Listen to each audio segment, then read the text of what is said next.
The parties involved, pareho pa rin ang UNIDIM. Hindi pa nagbago. Ayan, yan po yung marino na pahayag ng Pangulong Bongbong Marcos Kong. Ano ha?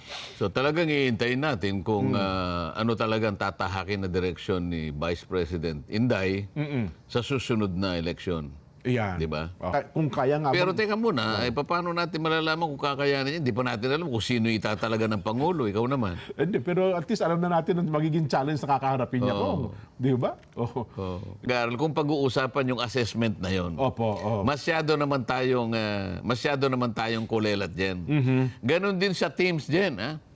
Opo. Pareho rin. Tayo'y kulelat din. Ganon din science, mathematics, reading and comprehension. Oho. Ganon din dun sa